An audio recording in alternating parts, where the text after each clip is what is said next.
Frankie, have you spent your 50 quid?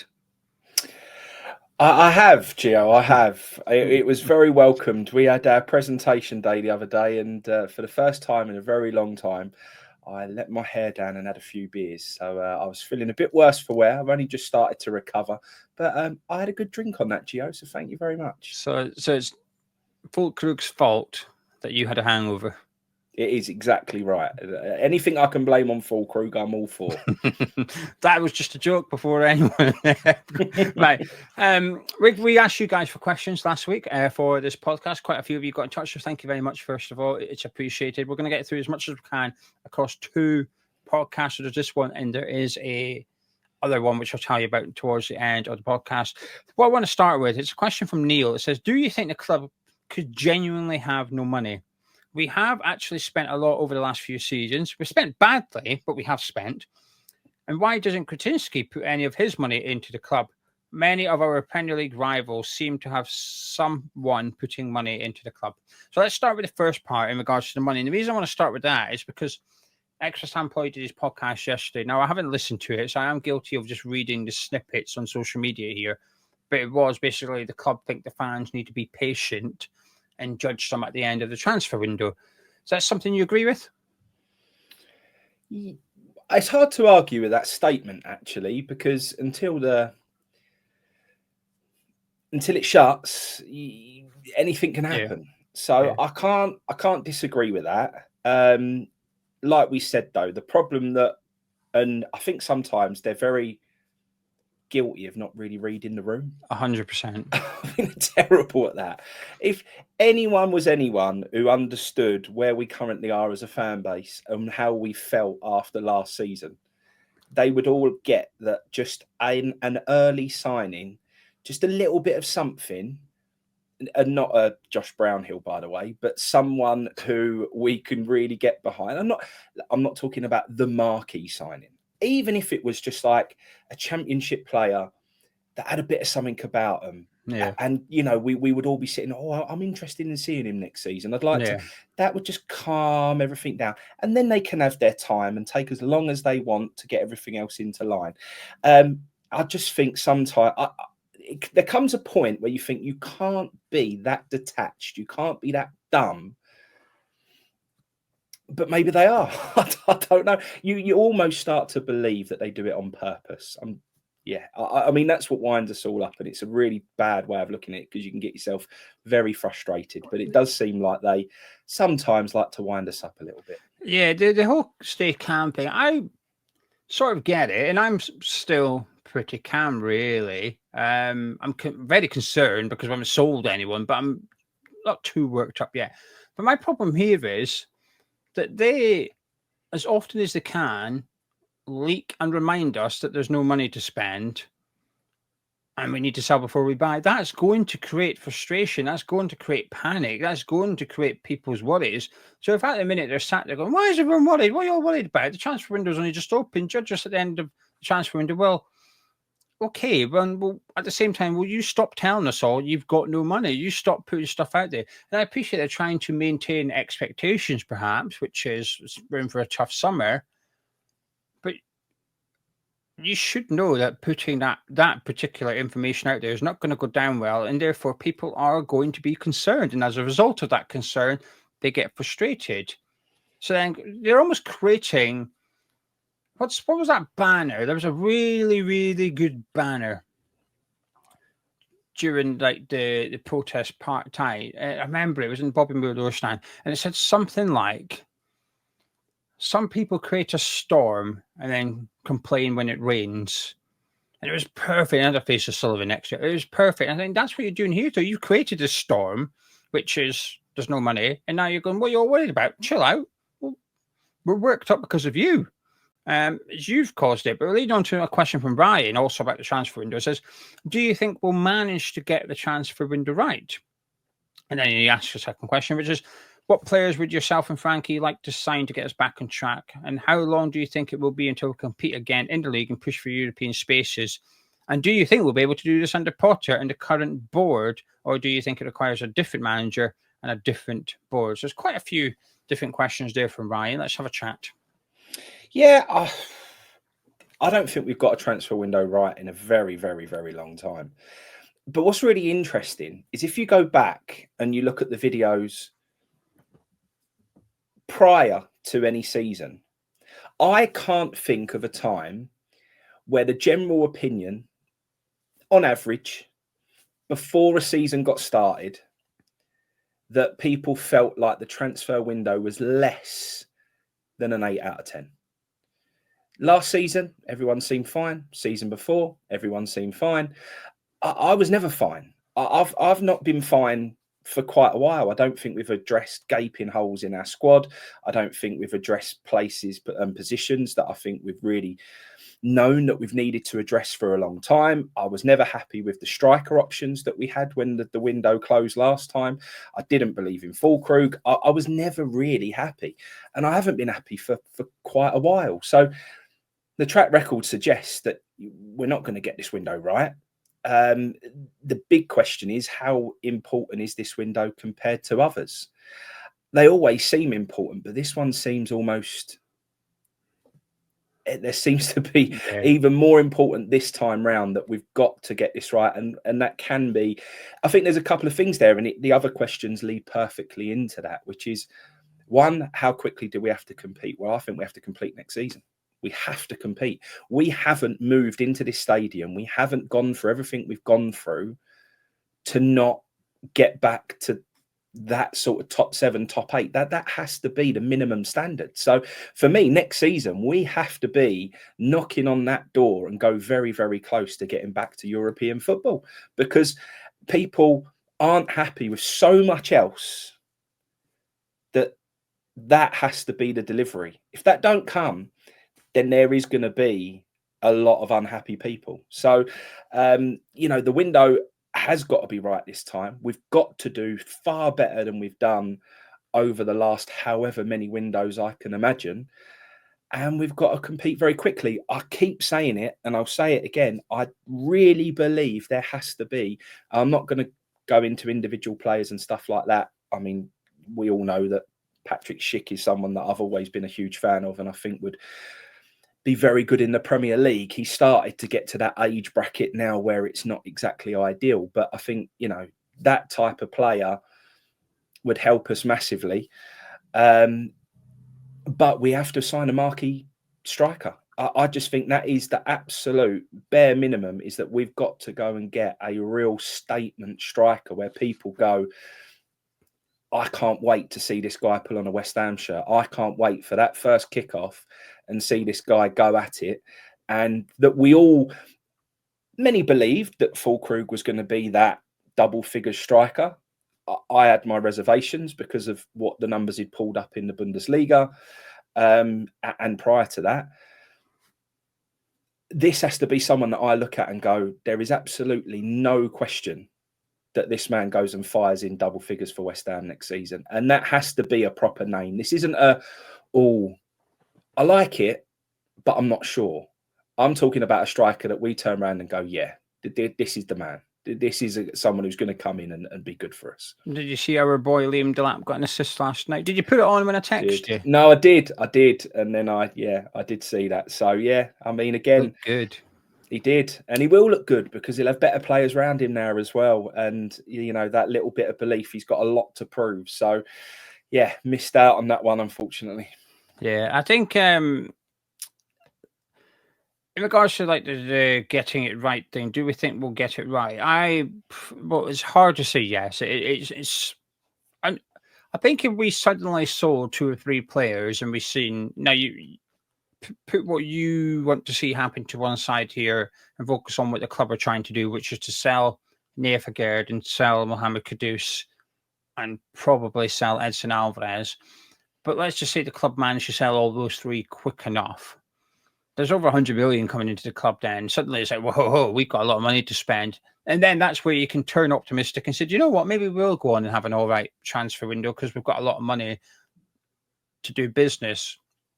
But it all comes down to selling players. And until we start selling players, it's impossible for me to get optimistic until I start seeing cash coming in because of the stance the club are taking. I completely agree with what you've just said about how this window feels more important, because in the past few recent seasons, I thought, oh, well, we have a bad window and a bad season. We might go from 7th to 10th, or Moyes' last season, we finished 9th. Oh, well, a bad season, we might go to 15th, which, well, we'll finish 14th. The point is, the drop off still put us at the top of the bottom half of the table. Well, we drop off again. We're now in the relegation zone, so that's bad. And previously, we've always been able to afford, and I use that word loosely because it's coming back to bite us on the arse now. But in the past, we've been able to afford to make mistakes in the transfer window, expensive ones as well. We bought in players for tens of millions. It's not worked out, and we've been able to just go, move on to the next one. The consequences, there has been no punishment really for getting so much wrong and such expensive mistakes as well. I don't really feel like there's been a punishment for it. And it feels like this summer, it's just the summer where it's the debt collectors at the door going, knock, knock, knock. It's time, you've got to pay up here. And I think that's why we're in this situation, because we owe. I'm not going to say a figure because I'm not 100% sure what it is, but it's over 200 million we owe to clubs in transfer fees, and we're owed nothing because we sold it. We were owed 69 million and we sold it for 64 million. So we've essentially did our own version of a payday loan to get that 64 million into the club quick. There's a big gap there. That's a lot of money going out of the club and nothing coming in at this point. That's a bad situation to be in. And I just feel like you can get away with one or the other. I think if you're a really good team, but you don't have much money to spend, that's not the end of the world. If you're a bad team, but you've got loads of money to spend, not the end of the world, you can fix it. But when you've got both, which is the situation we possibly find ourselves in here, which is your squad's not good enough and you've got no money to fix it, the buffer zone for error is small. We cannot afford to make mistakes. That's why I think this window is so key we get this right. So the striker Potter buys has to be right. The midfielder Potter buys, I say Potter, just the club. The midfielder the club decide to get in must work out, because if it doesn't, for every incorrect transfer we get wrong this summer, we drop a place closer to that relegation zone. Likewise, we get it right, we get it bang on. We might be able to go, hey, good football, good season. Maybe we can challenge to try and win a cup or whatever. I always think in football, you're so drastic. You're not that far away from having a good season, but you're also not that far away from having a bad season. And we are the prime example of that. Look at the swing. A few seasons ago, we finished 6th. Now we're finishing 14th and worrying about relegation next season. That's happened in a handful of years. That's how drastic football can change. You look at Nottingham Forest, relegation to qualifying for European football, just like that. We need to get it right, because if we don't, the consequences are massive. But if we do, the benefits could be huge. Fraser's asking, if Tim Steidten was still here, do you think we would have signed anyone by now? No, I don't think this is coming from that position. It doesn't matter whether it was Macaulay, Steidten, whoever you want to put in there. You could, the board is what's stalling things at the moment. Yeah. I think they've got no interest in, or haven't had an interest in signing one at this point in time. The thing is, though, Frankie, I've been thinking about this, because when Tim came in, well, it was actually when Lopetegui came in, sorry. So Tim had been here for a year now, and he was sat there with Lopetegui in that press conference they did. And Lopetegui was asked about the transfer window, because it was obviously May, so we're looking ahead. Are you going to be bringing? And he basically said, "Oh, you better ask this guy." And Tim Steidten was sat there smiling away. And I remember Tim Steidten saying, "Oh, the board have put us in a really good position, so there's a bit of money to spend, blah blah blah." And he was quite positive about what lay ahead for West Ham and how much money he could spend. It was encouraging as a fan. So if Steidten was here, would we have signed anyone? I'm going to say no as well, because of the financial situation. It feels like this is what the board have done, rather than Macaulay's decided, oh, let's not buy anyone. That'll be banter. I don't believe that. But what happens if Steidten was still here? What was the plan? Did Steidten last summer spend every single penny, knowing he was spending every single penny? Did he know? He went all in, basically. If he basically got told, this is the money you've got, and next summer you've got 35 million, he's gone, brilliant. I'm going to sign everyone now, and then I'm going to spend 35 million next summer on Todibo now as well. I'm going to spend next summer's little budget now. Has he spent everything, knowing he's spent everything? the suggestion would be yes. Right now, it appears that's the case. So what was his plan? And this is where a good director of football would have one. And I appreciate his role as technical director, but just his title was, but his role was that of in charge of player recruitment. So what was his intention? Did he have a plan which was, I'm going to sell Kudus first thing, and that's my money for the kitchen? Because he also spoke about having a 5-year plan. Well, he said 5 transfer windows. What didn't have clarification was, did you mean summer, January, summer, January, summer, or did you mean 5 summers? I think it's possibly the latter. I think a 5-year one for completely rebuilding a squad feels realistic. So that's what my curiosity has been recently, which is, what was Tim Steiden's plan for this summer? Did he even have one? And if he did, what was it? And it's hard not to think, well, his plan would have been to sell a Gerd, maybe sell Kudus, because that is the model they had at Bayer Leverkusen. And we're literally seeing it this summer. Wirtz has just joined Liverpool for 100 million. They don't mind selling a big, I mean, they've actually sold quite a few big players this summer already, Leverkusen, but they didn't mind cashing in on a big star and using that money to reinvest into the squad. So was that his intention? Was he planning on cashing in? And was it on Kudus, or was it on someone else? We'll never know. But I just thought it was maybe strange that someone in charge of the player recruitment would spend every single bit of money one summer, knowing that next summer he's not going to have any. Is it that much of a weird thing? Like, Liverpool go windows without spending or buying a player. Yeah. But like, I guess they do it because they don't need to. But did he think like we wouldn't need to? At some point, you have got to get to the stage where you think we've got a good enough team that we want them to continue playing with each other and getting used to each other and getting better. And, you know, he might have sat there and thought, look, with what I'm signing here, there'll be a few players who go because contracts end or whatever, but all we'll have to do is go and dabble at a few little free bits, and that might have been enough. So you don't want to go into every single summer needing a complete rebuild like we have been, because it's an headache. Yeah, it's, for the sake, apologies for repeating myself, but because I know I've said it a few times recently, but I think sometimes, and I've been guilty of this. I have been very guilty of this in the past, which is there's a misconception. I believe now there's a misconception that quantity of transfers equals quality of transfer window. So the more you sign, the better window you've had. That's why last summer when people say, "Hey, West Ham won the window," I keep saying, "Whoa, I definitely didn't say that," because in the past I've declared a window 10 out of 10. And it turned out to be crap. So I thought, I'm learning my lesson from that. I am not doing that again. So I back right away. I've learned my lesson. But like you say, Liverpool and Newcastle, sometimes actually, if you go into the summer transfer window, I think we only need one signing. As fans, you might think, you've only done one signing. Yeah, boring. You've not done any good business. It's a bad transfer window. But actually, the argument is, if you only need one signing, it's a good transfer window because you've only needed one signing and you've got him.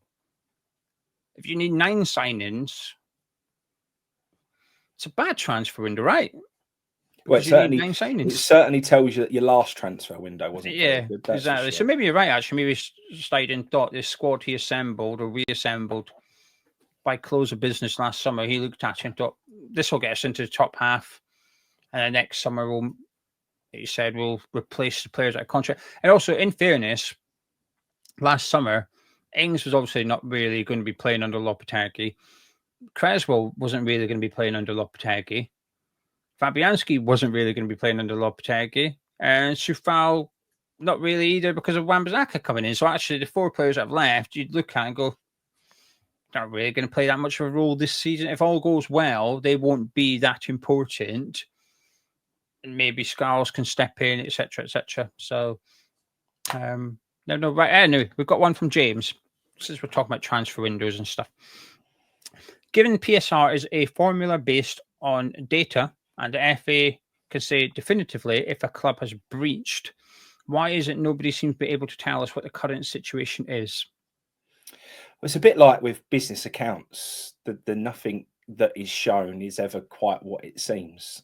There's a lot of game playing that can go on, and you can go and have a look at a business on Companies House and think that you can get a read into exactly what the financial situation is of that business. However, businesses do a lot of weird and wonderful things to make things play in their favour, or to pull the wool over people's eyes for certain reasons, whatever it is that they're doing. So it's hard. It is hard. I don't think it's ever as black and white as it may seem. There's always things that we're not privy to, and yeah, that is what it is. I think the other thing is the accounts don't come out until like late at the end of the calendar year. So the West Ham accounts for the last period will come out in December. So in the public domain, we're always quite far behind. So this summer, no one can tell what the situation is at West Ham because we don't have access to the set of accounts that we need access to. Now, we'll get access to those in December. It's too late. The summer's been and gone. But then what you will be able to do is work out, actually, West Ham were telling the truth. They couldn't spend. But now we're looking ahead to the next summer transfer window, and we won't know what lies ahead because we now, as soon as we get the set of accounts, the latest set of accounts, they're already out of date. We're already into the next period. So that makes it difficult. So that's why definitively we don't know. The club will know. And like Frankie said, there will be a lot of smoke and mirrors with it as well. And it all come out in the wash eventually. But it's impossible. It's not that people don't want to know. It's just that we can't get our hands on it. Niall is asking, do either of you believe that Sullivan is deliberately making life hard for Graham Potter because he was not his choice? That again is very difficult to believe when this is Sullivan's money. At the end of the day, he has to protect his investment. We all know that he has no real ambition, but protecting his investment is absolutely a critical thing. And like you've said before, Geo, it would only take a very small backstep or the team's coming up to get more points than they did this year, and his investment is bang in trouble. So I just don't believe that he would play that game at the moment because it's really important that West Ham remain. That's his only ever ambition, is that West Ham remain a Premier League football club. So on that basis, you think that he would have to try and give him that. Is he going to give him his full back in? Is he going to go and maybe not? And maybe there is a little bit of feeling there that he would have done things differently. We know he can get a bit bitter because you hear his comments after the events have happened. He'll come out and he'll go, oh, look, I did this, I told you that. With transfers, oh, that was my transfer, that was his transfer.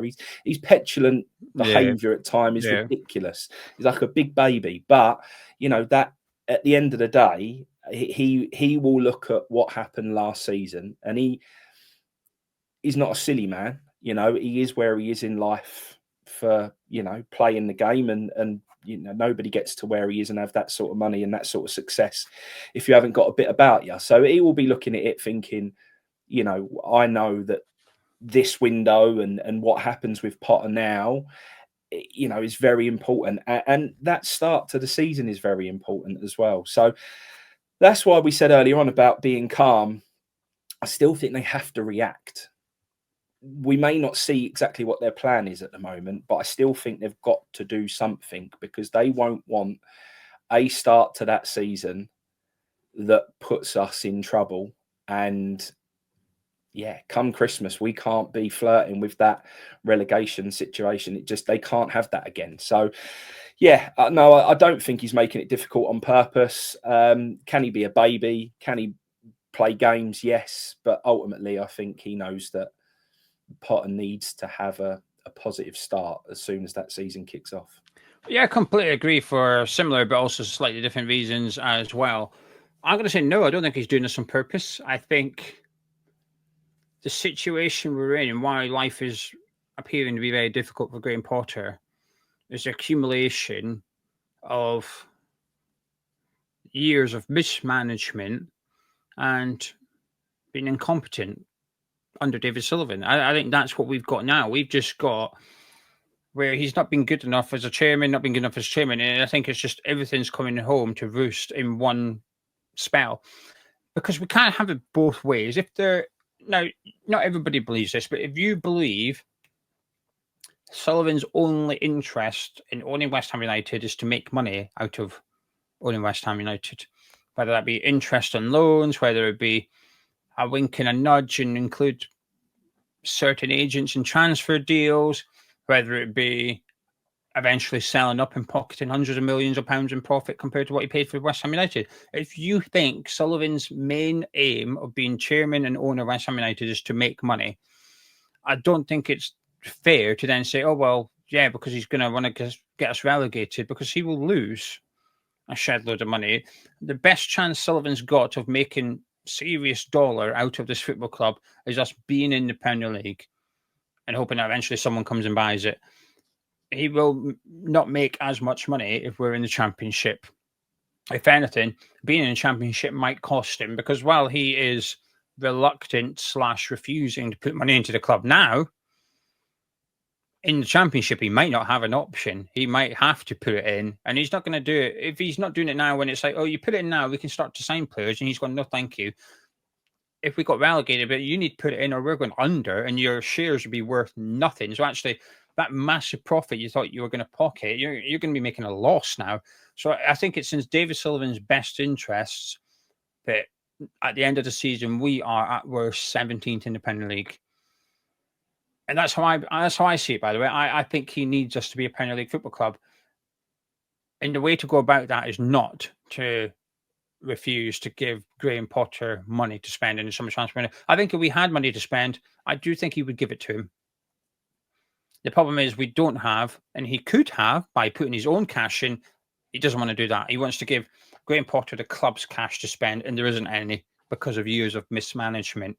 So no, I don't think it's on purpose. I think it's by being a bad football chairman for years upon years, and that's why he's unable to back him this summer. Anyway, right, we're going to finish this podcast, but there's a second part. It will be on the forum channel, so check out the forum channel later on. But if you're impatient, you think, oh, I want this to continue, I'm ready for part 2 already, then the link will be in the description and the pinned comments underneath this video, and it'll be on your screen in just a few seconds time. But if you enjoyed this podcast on this channel, please do drop a like on it by clicking thumbs up, subscribing to the channel. Frankie, well, I will see you in 15 seconds.